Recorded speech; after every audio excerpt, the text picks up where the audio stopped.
Hello everyone, I am back with the fourth lecture of the chapter Memories of Childhood written by Zitkala Sa and Bama.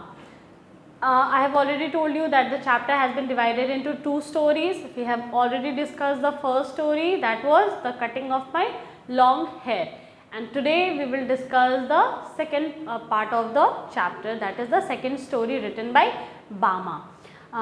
In the previous lectures I have also told you that when I will start the second story, then only I will tell you about the second author who is Bama.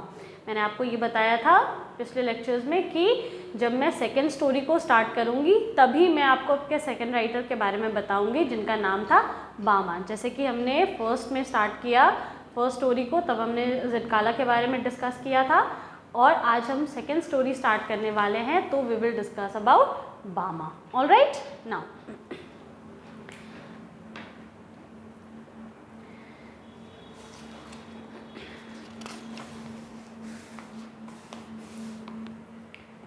बामा, इतना छोटा सा नाम, obviously ये नाम तो होगा नहीं actual name. No, this is actually the pen name. ये इनका पेन नेम है, इनका एक्चुअल नेम है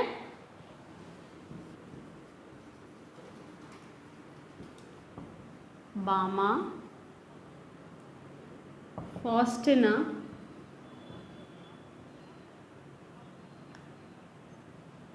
सुसैराज।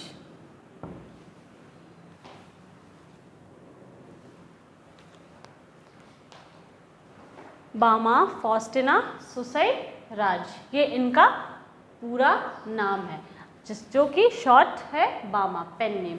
ठीक है, ये एक तमिल राइटर थी।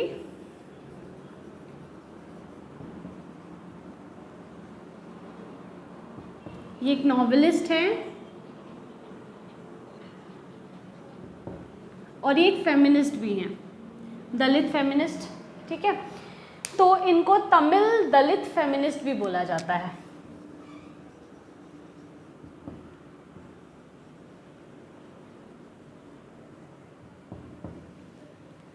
ठीक है, Tamil writer, novelist and Tamil feminist.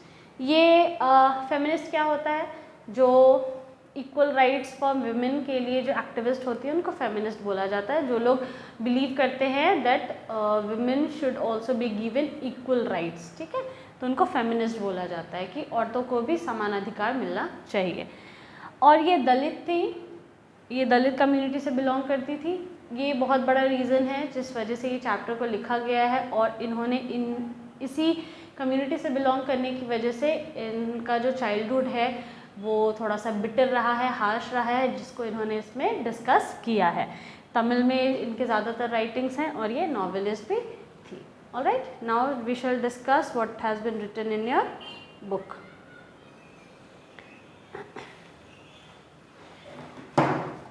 Bama is the pen name of a Tamil woman from a Roman Catholic family, और ये रोमन कैथोलिक फैमिली की थी। आप नाम से ही देखोगे फॉस्टिना, फॉस्टिना ये यानी कि रोमन कैथोलिक फैमिली की थी, क्रिश्चियन। और she has published 3 main works, इनके मेनली 3 वर्क्स बहुत ज़्यादा फेमस हैं और पब्लिश हुए हैं। एक ऑटोबायोग्राफी है जिनका नाम है करुक्कू, फेमस ऑटोबायोग्राफी का नाम है करुक्कू। ठीक है, ऑटोबायोग्राफी यानी कि इनकी अपनी आत्मकथा, जीवनी। और ये 1992 में इन्होंने लिखी थी अ नॉवेल संगति, एक नॉवेल इन्होंने लिखा जिसका नाम है संगति। 1994 में लिखा था इसको। And a collection of short stories, और एक बुक है जिसमें अलग अलग बहुत सारी ऐसी शॉर्ट स्टोरीज है, वो कलेक्शन है जिसका नाम है किसुम्बुकरण। 1996 में पब्लिश हुआ था वो। The following excerpt has been taken from Karukku, और ये जो चैप्टर हम पढ़ने वाले हैं, जो ये स्टोरी हम पढ़ने वाले हैं, जिसका नाम है we too are human being, यानी कि जो सेकेंड स्टोरी है उसका नाम है we too are human being. First story का नाम था the cutting of my long hair और सेकेंड स्टोरी का नाम है we too are human being, हम लोग भी इंसान हैं। ठीक है, तो ये जो स्टोरी है ये करुक्कू का एक एक्सर्प्ट है। करुक्कू इनके जीवन का अपनी जीवनी है, इन्होंने खुद लिखी है। और ये जो स्टोरी है ये भी इनकी ही अपनी स्टोरी है, we too are human being, जो इस चैप्टर में हम लोग पढ़ रहे हैं। तो उसी का एक छोटा सा ये टुकड़ा है, मतलब इनके जीवन का ही एक छोटा सा किस्सा जो इसमें हम लोग पढ़ रहे हैं, ये करुक्कू का पार्ट है। करुक्कू जो ऑटोबायोग्राफी इन्होंने लिखी है। Means Palmyra leaves which with their serrated edges on both sides are like double-edged swords. By a fallacious pun, the Tamil word karukku containing the word karu, embryo and seed which also means freshness and newness. अच्छा, जो autobiography जिसका नाम इन्होंने रखा है करुक्कू, उसका मतलब होता है पल्मायरा। ये एक तरह का पत्ता होता है जो दोनों एज के साइड से बहुत ही ज़्यादा शार्प होता है और सोर्ड के जैसा होता है, यानी कि तलवार के जैसा होता है। पाम लीव्स देखा होगा आपने, वैसा होता है। और इसका एक और मीनिंग होता है जिसका मतलब होता है, करू का मतलब होता है एम्ब्रियो, एम्ब्रियो का मतलब जो अनबॉर्न बेबी होता है, जो फीटस होता है, जो फर्टिलाइजेशन के बाद जो हल्का फर्टिलाइज होने के बाद जो एग का स्ट्रक्चर होता है उसको एम्ब्रियो कहते हैं। ठीक है, एंड और सीड या तो बीज also means freshness and newness, और इसका मतलब होता है, लिटरल मीनिंग नहीं लेकिन इसका मेटाफोरिकल मीनिंग ये भी होता है फ्रेशनेस, एक नया बिगनिंग, एक नई शुरुआत। तो ये इस लिखावट के बाद, ये जो इन्होंने लिखा इसके बाद ये चाहती थी, इसलिए लिखा कि इसको लोग पढ़ करके और एक नई शुरुआत करें। जो चीज़ बीत गई, जो चीज़ हो चुकी है दलित के साथ, या अनटचेबिलिटी को लेकर के जिस तरीके की चीज़ें समाज में चल रही थी, जो चीज़ हमने देखा है, अब वो दोबारा से ना हो और लोग इस चीज़ को छोड़ करके, पीछे छोड़ करके एक नई शुरुआत करें, एक फ्रेश स्टार्ट करें। इसी वजह से इन्होंने करुक्कू लिखा। अच्छा, तो इस चैप्टर का बेसिक थीम आप देख सकते हो कि ये दलित राइटर थी और बीइंग अ दलित इनको अनटचेबिलिटी फेस करनी पड़ी। ठीक है, ये तो छोटी थी तो इनको बहुत सारी चीज़ें समझ में नहीं आती थी, लेकिन इनके और इनके खुद के साथ और इनके कम्युनिटी के और भी लोगों के साथ, बिकॉज दे वर दलित, ये लोग दलित थे, इस वजह से इनको जो जो चीज़ें फेस करनी पड़ती थी, समाज के और लोग जिस तरीके से इनको ट्रीट करते थे, दैट वाज इनह्यूमन।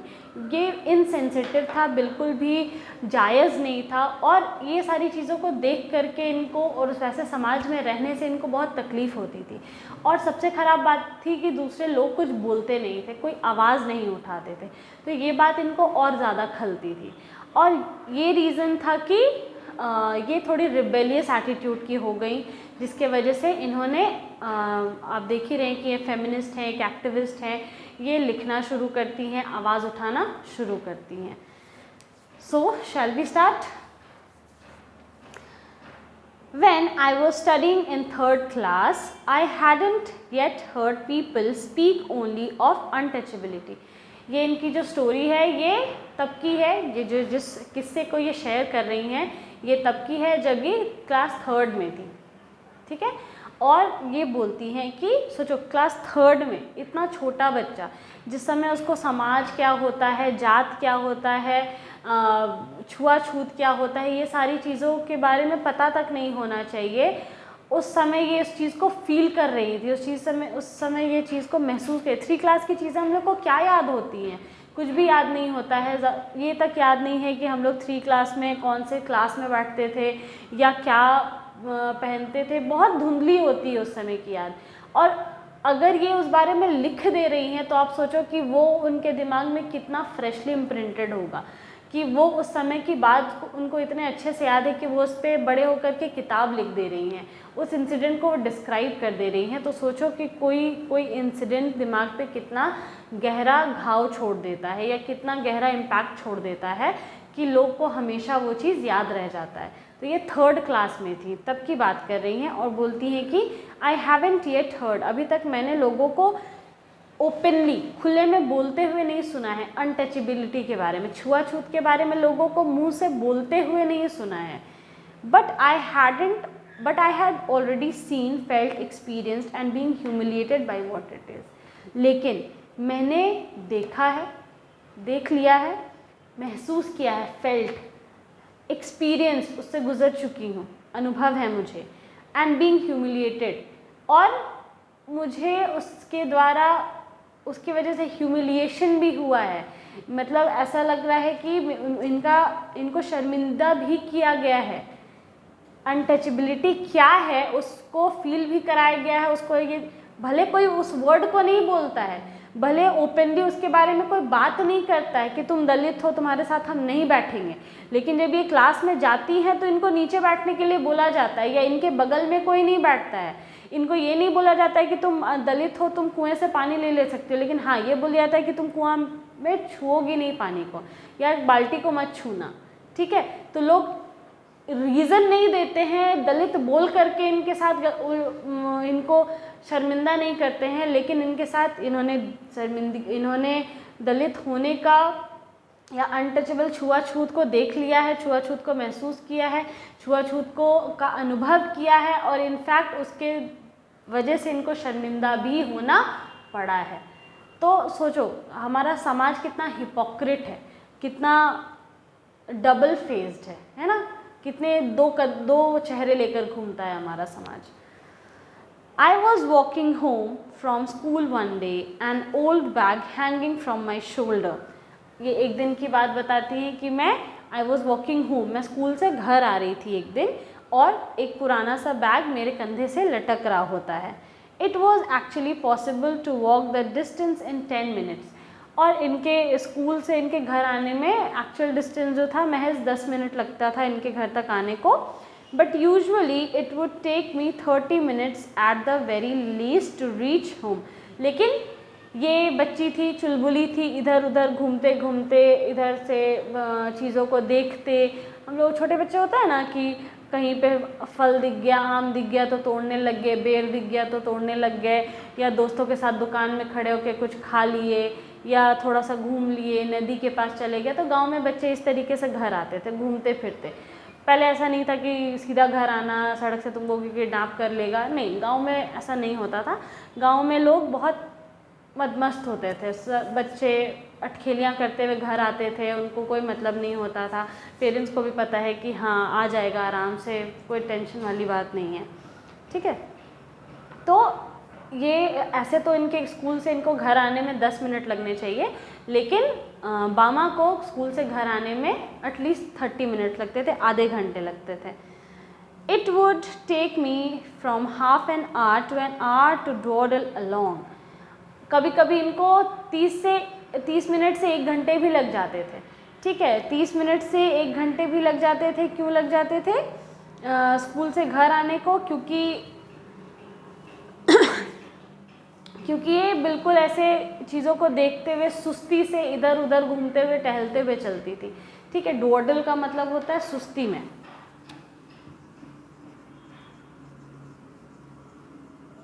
ठीक है, डॉडल का मतलब सुस्त होकर के चलना, धीरे धीरे चलना।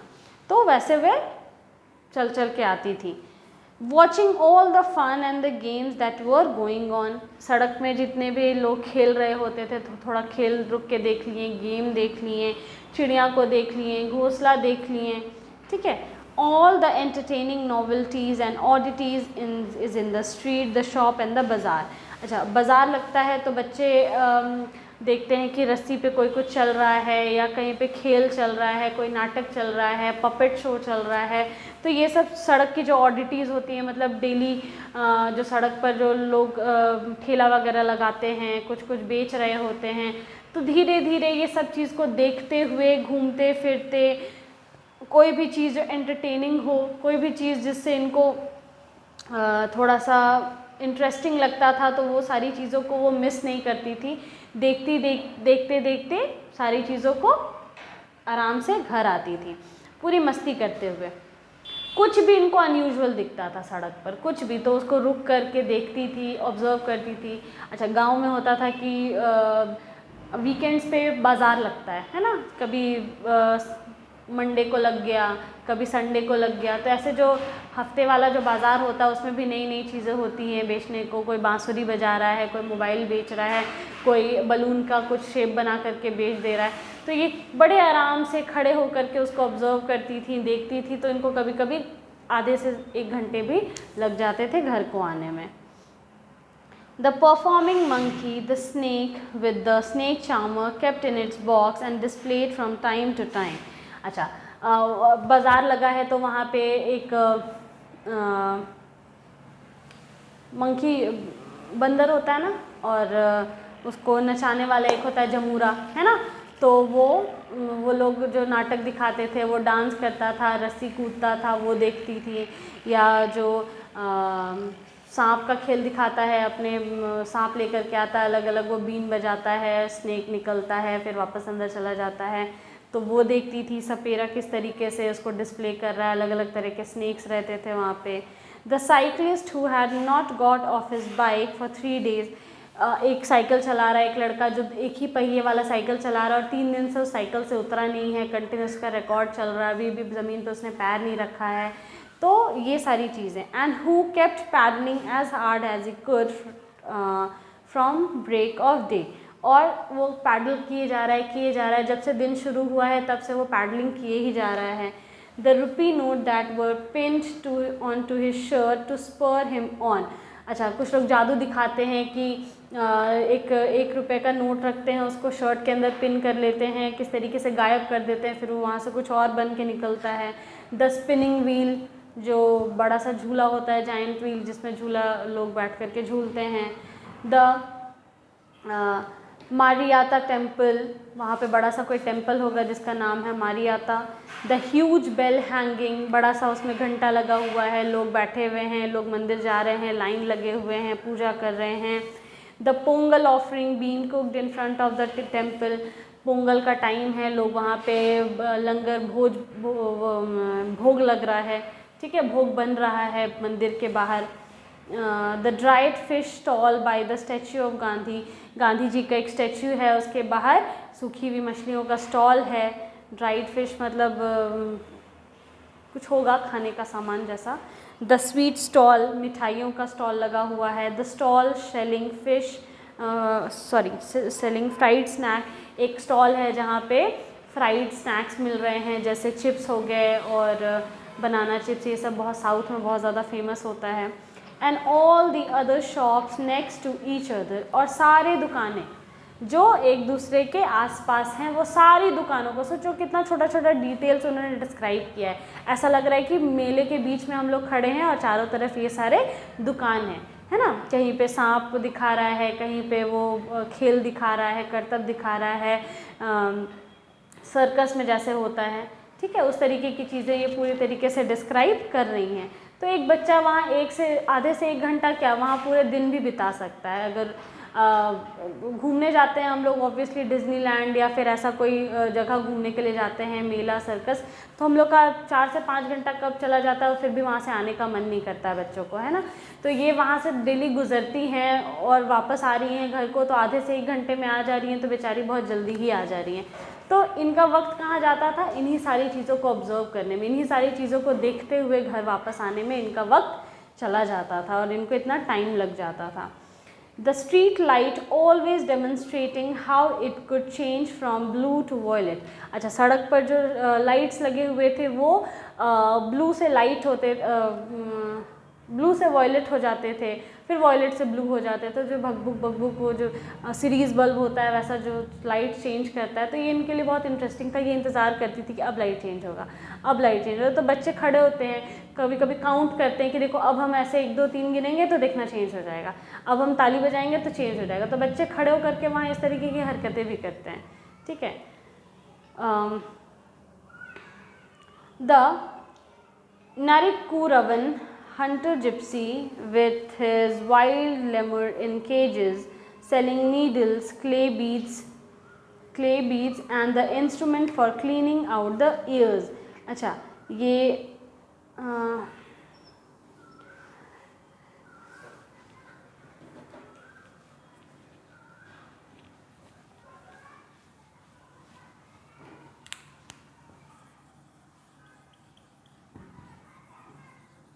नरिक्कू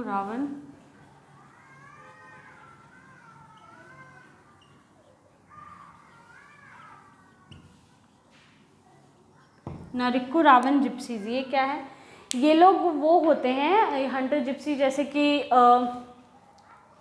हमारे यहाँ पे होता है ना कुछ लोग जो कभी यहाँ रहते हैं और फिर कभी जब मेला वगैरह लगता है तो वो लोग आते हैं यहाँ पे अपना हट वट लगा करके और रहते हैं।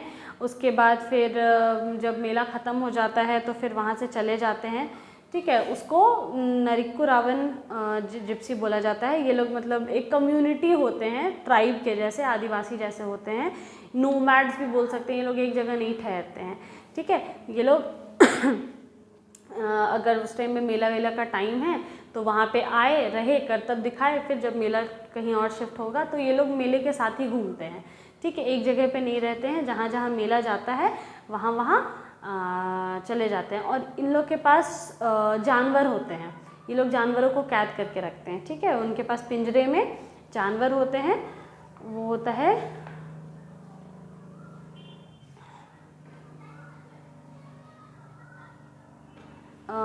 एक तरीके का जानवर, उसको हिंदी में बंदर भी नहीं होता है, लेमर कहते हैं उसको।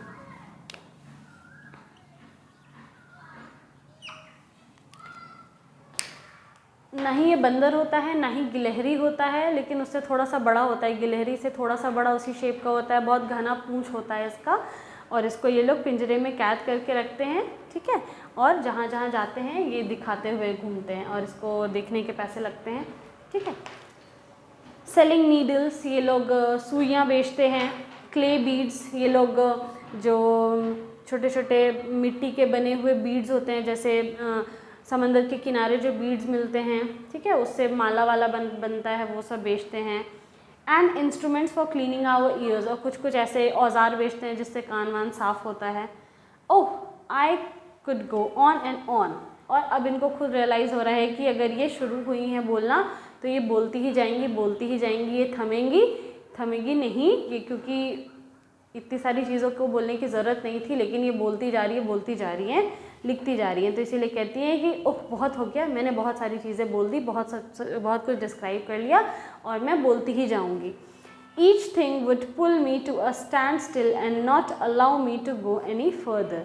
और अगर मैं बोलती जाऊँगी ना, तो अगर मैं रुकी नहीं तो एक चीज़ मुझे दूसरी चीज़ तक ले जाएगी, दूसरी चीज़ तीसरी चीज़ तक ले जाएगी, और मैं बोलती ही जाऊँगी, मैं रुक नहीं पाऊँगी। इसीलिए क्योंकि देखो क्या होता है कि वो जब लिख रही हैं तो उनका जो नॉस्टैल्जिया है, उनकी जो पुरानी याद है, वो इतनी ज़्यादा ताज़ी हैं कि वो लिखती हैं और 2 मिनट के लिए स्टैंड स्टिल हो जाती है, सोचने लगती, इमेजिन करने लगती है, उनके दिमाग में वो छवि आ जाती है। फिर वो दूसरी चीज़ लिखती है, फिर उनके दिमाग में वो छवि आ जाती है, ठीक है। तो उनको बचपन की जो उनकी याद है वो कितना ज़्यादा वो ताज़ी है ना, वो एकदम से फ्रेश हो जाती है उनके दिमाग में। तो इसीलिए जो चीज़ उनको याद आती जा रही है वो लिखती जा रही है। तो इसीलिए वो कहती हैं, हम लोग को, रीडर्स को बोल रही हैं कि अब मुझे बस करना चाहिए, नहीं तो मैं बोलती ही जाऊँगी, मैं लिखती ही जाऊँगी, मेरे रुकने का कोई स्टॉप नहीं है, ठीक है। अगर मुझे नहीं रोका गया तो मैं पढ़ती ही जाऊँगी। At times, people from various political parties would arrive, put up a stage and harangue us through their mics. अच्छा, वो बोलती हैं कि कभी कभी क्या होता था कि मेले में ना, जैसे एक मेला होता है, ठीक है, तो उसमें पॉलिटिकल पार्टीज़ भी आती हैं। और ये जो पॉलिटिकल पार्टीज़ होती हैं ये क्योंकि भीड़ है वहाँ पे, इनको भीड़ अलग से बुलाना नहीं पड़ेगा, इनको लोगों को इकट्ठा नहीं करना पड़ेगा। तो ये लोग क्या करती थी कि पॉलिटिकल पार्टीज़ वहाँ पे स्टेज लगा देती थी और माइक्स रखती थी और भाषण देती थी।